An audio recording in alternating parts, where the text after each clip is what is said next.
اعوذ باللہ من الشیطان الرجیم، بسم اللہ الرحمن الرحیم۔ معزز ناظرین، السلام علیکم۔ میرا نام ڈاکٹر سلیم خان مروت ہے اور میں علی یوسف ہاسپٹل ایبٹ آباد میں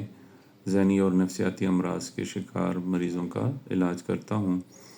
آج میں آپ لوگوں کے سامنے کافی دنوں بعد ایک موضوع کے ساتھ حاضر ہوا ہوں۔ رمضان کی وجہ سے تھوڑا سا ویڈیوز کی تسلسل میں تھوڑا فرق آ گیا ہے، لیکن یہ کہ کوشش رہے گی کہ میں آپ لوگوں کے ساتھ بات کرتا رہوں۔ تو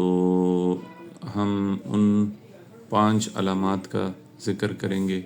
کہ جو کہ نفسیاتی بیماریوں کی نشاندہی کرتی ہیں، اور کچھ شماریات کا کا ذکر کریں گے کہ جس سے ہمیں پاکستان میں موجود ذہنی اور نفسیاتی امراض کی سچویشن کا پتہ چلے کہ ذہنی اور نفسیاتی امراض اس وقت پاکستان میں کس لیول پر موجود ہیں۔ تو نیشنل سائیکیٹرک موربیڈیٹی سروے ہے یہ 2025 کا، اس کے مطابق تقریباً 9 کروڑ لوگ پاکستان کی آبادی کے 25 کروڑ میں سے 9 کروڑ لوگ ذہنی بیماریوں کے شکار ہیں۔ یہ ایک ویل نون فگر ہے، اور یہ 9 کروڑ اسٹیٹسٹیکلی کم بھی ہو سکتا ہے اور زیادہ بھی ہو سکتا ہے۔ ہماری اسٹیٹسٹکس اور ہماری شماریات زیادہ تر ریلائبل نہیں ہوتی، لیکن ایک رف آئیڈیا یہ ہے کہ پاکستان کی 25 کروڑ آبادی میں 9 کروڑ لوگ جو ہیں وہ ذہنی امراض کے شکار ہیں، اور اس میں سے 90% لوگوں کی تشخیص نہیں ہو پاتی، یعنی ایسی وجوہات ہوتی ہیں کہ جن کی وجہ سے ذہنی بیماریوں کی تشخیص نہیں کی جا سکتی اور انہیں مختلف اور چیزوں سے جوڑا جاتا ہے، جو کہ نفسیاتی بیماریوں کو ایک قسم کا ہم کہتے ہیں کہ ماسک کر دیتی ہیں۔ ہم نفسیاتی امراض کو تشخیص نہیں کر پاتے۔ تھرپارکر کی ایک تازہ تحقیق ہے،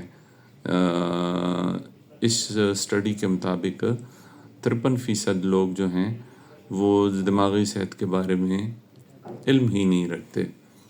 تھرپارکر میں یہ ایک اسٹڈی ہوئی ہے کہ جس میں یہ ایک اسٹیٹسٹکس ہے کہ 53% یعنی 53% لوگ وہاں کے، یعنی ایک آبادی کے 53% لوگ، اس کو پھر آپ ملک کے حساب سے اپلائی کریں تو آپ اندازہ لگائیں کہ ایک تھرپارکر میں 53% لوگوں کو ذہنی صحت کے بارے میں کوئی پتہ نہیں کہ ذہنی صحت یا ذہنی بیماریاں کیا ہوتی ہیں۔ تو اس کو اگر آپ پورے پاکستان کی 25 کروڑ آبادی پہ اپلائی کریں تو ہمارے پاکستان میں کتنے % لوگوں کو ذہنی بیماریوں کے بارے میں پتہ ہے۔ یہ ایک اور اسٹیٹسٹکس ہے، اور اسی اسٹڈی کے مطابق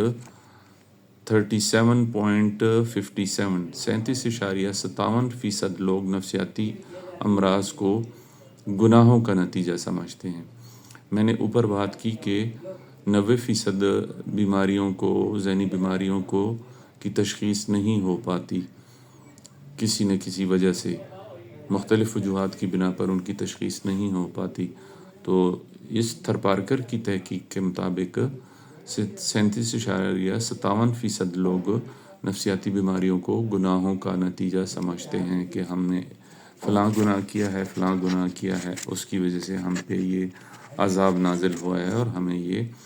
بیماری ہوئی ہے، اور ان کو یہ نہیں پتہ ہوتا کہ یہ ذہنی بیماری ہے، اور انہیں یہ بھی نہیں پتہ ہوتا کہ یہ قابل علاج ہے، اور انہیں یہ بھی نہیں پتہ ہوتا کہ یہ باقی جسمانی بیماریوں کی طرح ایک بیماری ہے اور اس کا علاج ممکن ہے۔ اسی اسٹڈی کے مطابق 28.32% لوگ، یعنی 28% لوگ تقریباً ذہنی امراض کو جن، بھوت اور جادو ٹونا اور ان چیزوں سے جوڑتے ہیں۔ یعنی یہ جو ہمارے معاشرے میں ایک سوچ پائی جاتی ہے کہ ذہنی بیماریاں جن، بھوت اور جادو ٹونے کی وجہ سے ہوتی ہیں۔ تو یہ 3 اسٹیٹسٹکس ہیں 53% لوگوں کو ذہنی صحت کے بارے میں کچھ نہیں پتہ، ان کو پتہ ہی نہیں ہے کہ ذہنی صحت یا ذہنی بیماریاں بھی کوئی چیز ہوتی ہیں۔ 35.37% لوگوں کو یہ لگتا ہے کہ ان کو اگر کوئی ذہنی بیماری ہے تو وہ ان کو گناہوں کی سزا مل رہی ہے، اور 28% لوگوں کو یہ محسوس ہوتا ہے کہ یہ جن بوت یا جادو ٹونے کا اثر ہے۔ اب ان 5 باتوں پر ہم بات کریں گے، وہ 5 علامات کہ جن کو دیکھنا چاہیے اور ان کو پرکھنا چاہیے اور ان کو مس نہیں کرنا چاہیے، جن کی بنیاد پر ہم ذہنی امراض کو تشخیص کر سکتے ہیں بڑی آسانی سے۔ اس میں نمبر 1 جو ہے وہ نیند۔ ذہنی مریض کی نیند ڈسٹرب ہو جاتی ہے، وہ کم یا زیادہ ہو جاتی ہے، یا اس کو بدخوابی ہوتی ہے، یا اس کو برے خواب آتے ہیں، یا وہ جلدی جاگ جاتا ہے، یا اس کی نیند ٹوٹتی ہے، یا وہ بار بار جاگتا ہے، یا صبح سویرے اٹھتا ہے، یا ریفریشنگ سلیپ نہیں ہوتی۔ تو نیند کی خرابی اور نیند کی بیماری کی علامات، یعنی نیند کا ڈسٹرب ہو جانا، یہ ایک بہت بڑی علامت ہے ذہنی بیماریوں کی، اور اس کو ہمیں اگنور نہیں کرنا چاہیے کہ نیند جن لوگوں کی ڈسٹرب ہوتی ہے تو ان لوگوں کو کوئی نہ کوئی ذہنی بیماری ہوتی ہے۔ اس کے بعد بھوک نہ لگنا، کھانے پینے میں دل نہ لگنا، وہ پسند کی چیزوں میں بھی دل نہ لگنا جو کہ پہلے ان مریضوں کو پسند ہوتی تھی، ان لوگوں کو پسند ہوتی تھی۔ تو اگر کوئی ایک انسان ہے جس کا کھانے پینے میں دل نہیں لگتا، اس کا کسی چیز یعنی خوراک کی کسی چیز میں انٹرسٹ نہیں ہوتا، اور کھانا پینا کم کر رہا ہے، اور اس کی نیند ڈسٹرب ہے، نیند میں خلل ہے، نیند میں نہ آنا ہے، نیند میں ڈسٹربنس ہے، تو یہ 2 علامات آپ سمجھ جائیں کہ یہ ذہنی بیماری کی علامت ہیں۔ اس کے بعد چھوٹی چھوٹی باتوں پر اریٹیبلٹی، غصہ آنا، چھوٹی چھوٹی باتوں پر اپنا ذہنی یعنی کنٹرول لوز کر جانا، غصہ آ جانا، چڑچڑاپن، دوسروں پر چیخنا، دوسروں پر غصہ اتارنا، دوسروں کے اوپر اپنی فرسٹریشن اتارنا، اپنا چڑچڑاپن اتارنا، یہ جو ہے اریٹیبلٹی، یہ ذہنی بیماریوں کی ایک بہت بڑی علامت ہے، تیسری علامت۔ اس کے بعد ہے الوفنس، یعنی ذہنی مریض جو ہوتے ہیں وہ معاشرے سے، لوگوں سے، دوستوں سے، گھر والوں سے، اپنے ماحول سے دور ہٹ جاتے ہیں، وہ اپنے آپ کو الوف کر لیتے ہیں، وہ اپنے آپ کو تنہا کر دیتے ہیں،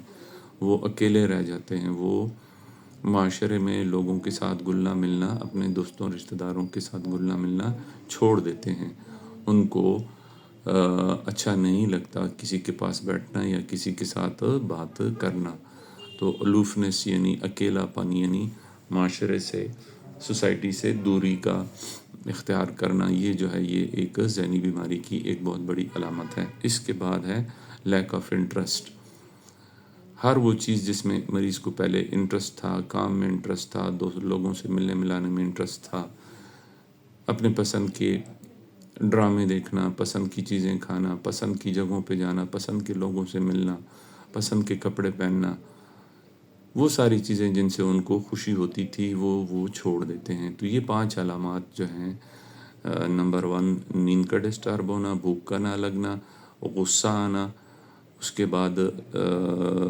اکیلے پن کا اختیار کرنا، الوف ہو جانا، لوگوں سے دور ہٹ جانا، اور آخر میں چیزوں میں انٹرسٹ نہ رہنا۔ یہ 5 علامات جو ہیں یہ اس بات کی طرف اشارہ کرتی ہیں کہ کسی انسان کو اگر یہ علامات ہیں تو اس کو کوئی نہ کوئی ذہنی بیماری ہے، اور اسے ماہر نفسیات کے پاس لے کر جانا چاہیے، یا اسے خود ماہر نفسیات کے پاس جانا چاہیے۔ ان باتوں کو مزاج یا عادت سمجھ کر اگنور نہیں کرنا چاہیے کہ یہ تو اس کی عادت ہی ایسی ہے کہ یہ غصہ کرتا ہے، یا اس کو کھانے کو دل نہیں کرتا، یا اس کو نیند ٹھیک نہیں آتی، یہ تو اکیلا رہنا پسند کرتا ہے، یہ تو اس کی عادت ہے یا اس کا مزاج ہے۔ ہم معاشرے میں عام طور پر سنتے ہیں کہ لوگ اس طرح ان باتوں کو لیتے ہیں کہ یہ تو اس کی عادت ہے، یہ تو اس کا مزاج ہے، یہ تو ہے ہی ایسا، یہ تو لوگوں سے دور رہتا ہے، اس کو کھانا پینا پسند نہیں ہے، اس کو کسی چیز میں انٹرسٹ نہیں ہے، یہ بس لاغر اور سست انسان ہے۔ یہ بیماری کی علامات ہوتی ہیں اور ان کو اگنور نہیں کرنا چاہیے۔ اگر آپ ان 5 علامات کو اگنور نہیں کریں گے اور آپ اس انسان کو جس کو یہ 5 علامات ہیں آپ اسے کسی سائیکیٹرسٹ کے پاس لے کر جائیں تو وہ کسی نہ کسی ذہنی بیماری کی تشخیص لازمی بتائیں گے کہ اس مریض کو یہ ذہنی بیماری ہے۔ اور ایک دفعہ تشخیص ہو جائے تو جیسے میں نے پہلے بات کی کہ 90% لوگوں کی تشخیص نہیں ہو پاتی، ان کو چونکہ ذہنی بیماریوں کا لوگوں کو ادراک ہی نہیں ہے تو 90% لوگوں کی تشخیص نہیں ہو پاتی۔ لیکن اگر ایک دفعہ تشخیص ہو جائے اور ان علامات کو زیر غور لایا جائے اور ان پہ سوچا جائے تو 95% لوگوں کی ٹھیک ہونے کے چانسز ہوتے ہیں کہ ان کی ذہنی اور نفسیاتی بیماریاں ٹھیک ہو جائیں۔ اس لیے اگر آپ کے ارد گرد اس قسم کا کوئی بھی انسان ہو کہ جس میں یہ علامات پائی جائیں تو اسے لازمی ماہر نفسیات کے پاس لے کر جانا چاہیے، اور ماہر نفسیات تشخیص کر کے ان کا بر وقت علاج کرتے ہیں اور اس سے 95% مریض ٹھیک ہو جاتے ہیں۔ تو آج کی اس ویڈیو سے میں آپ کو یہ پیغام دینا چاہ رہا تھا کہ ایک تو ہمارے معاشرے میں ذہنی بیماریوں کے بارے میں لوگوں کو بالکل شعور و ادراک نہیں ہے، 53% ایک بہت بڑا فگر ہے۔ پھر اس کو جن بھوت اور جادو ٹونا اور گناہوں سے جوڑنا، یہ ایک بہت بڑی ایک بہت بڑا المیہ ہے، اور پاکستان کی آبادی کے 9 کروڑ لوگ تقریباً، جو کہ کم اور زیادہ ہو سکتے ہیں، وہ ذہنی امراض کا شکار ہیں۔ پھر میں نے آپ کو 5 علامات بتائیں کہ جن کی اگر تشخیص کی جائے تو ذہنی امراض کا علاج ممکن ہے اور 95% لوگ ٹھیک ہو جاتے ہیں۔ تو امید ہے کہ آپ کو آج کی اس ویڈیو سے کافی اچھی انفارمیشن ملی ہوگی۔ میں کوشش کروں گا کہ آپ لوگوں کے ساتھ ویڈیو میں روزانہ ملاقات کروں۔ رمضان کی وجہ سے تھوڑا سا اس میں تسلسل برقرار نہیں رکھ پایا ہوں میں، لیکن میں کوشش کروں گا کہ آئندہ روزانہ کی بنیاد پر کسی نہ کسی موضوع سے آپ لوگوں سے بات کروں۔ تو اگر اس ویڈیو کے متعلق آپ لوگوں کے سوالات ہیں تو آپ کویسچن سیکشن میں پوچھ سکتے ہیں۔ انشاءاللہ کل دوبارہ کسی اور موضوع کے ساتھ ملاقات ہوگی۔ مجھے اپنی دعاؤں میں یاد رکھیں۔ تھینک یو سو مچ۔ اللہ حافظ۔